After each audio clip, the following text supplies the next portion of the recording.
유명 스타와 함께하는 연예 뉴스의 주요 뉴스는 다음과 같습니다.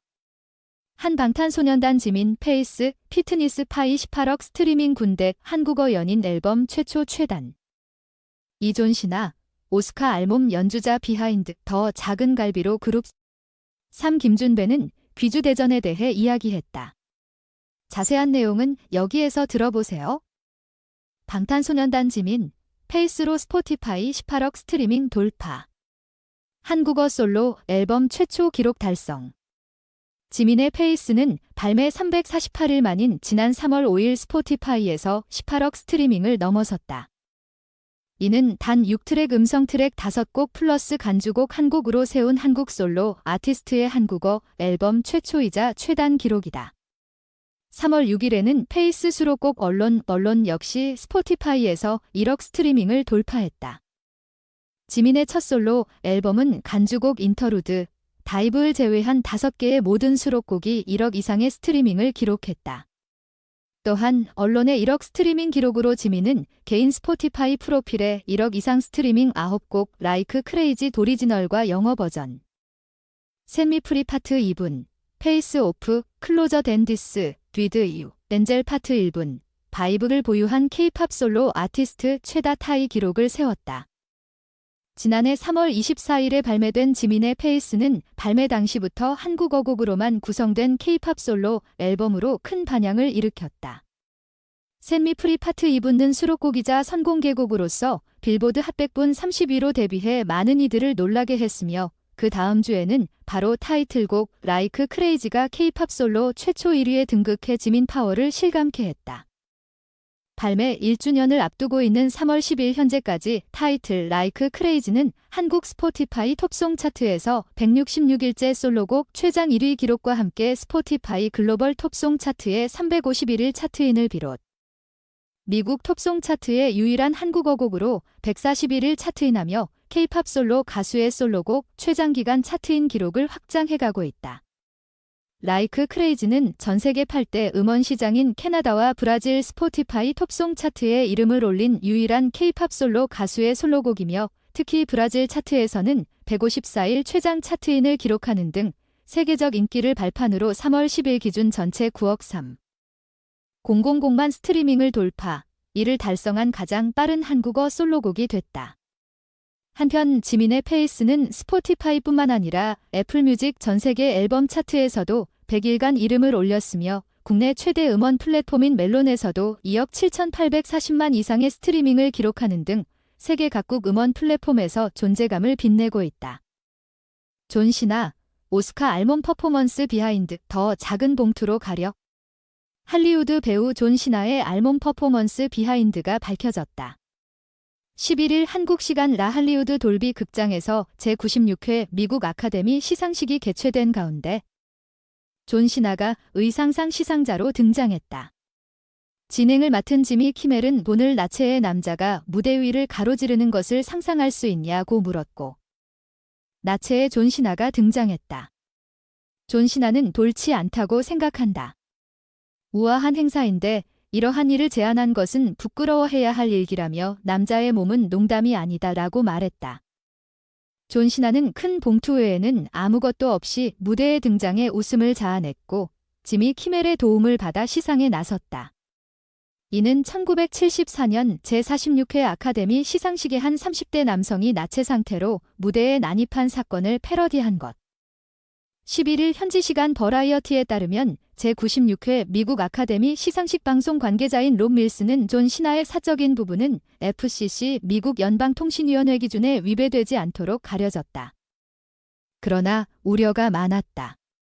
불룩한 부분은 보여서 안 되고 갈라진 부분도 보여서는 안 됐다며 또한 혹시 카드를 떨어뜨리면 어떻게 될까라는 걱정도 했다. 모든 의도와 목적을 위해 앞면은 캔 인형처럼 보이도록 만들었다.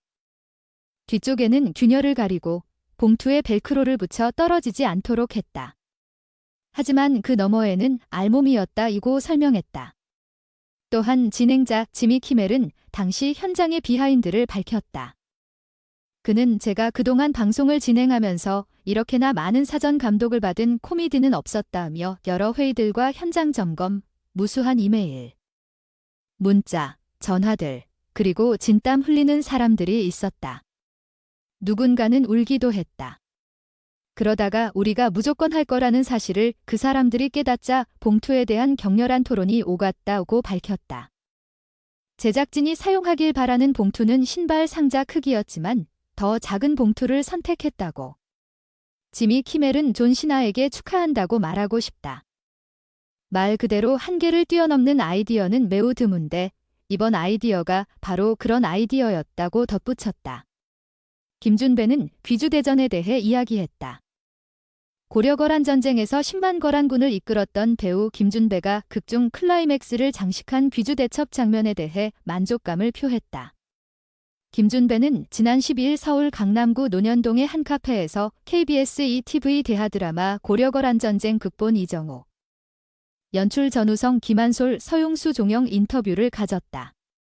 극중 거란군 총사령관 소배합 역을 맡아 열연한 김준배는 이날 인터뷰에서 귀주대첩을 담은 최종회를 가족과 함께 시청했다며 가슴이 벅차올랐다며 1년 동안 고생했던 걸 다 보상받은 느낌이다. 결정체 같다며 가시지 않은 여운을 드러냈다.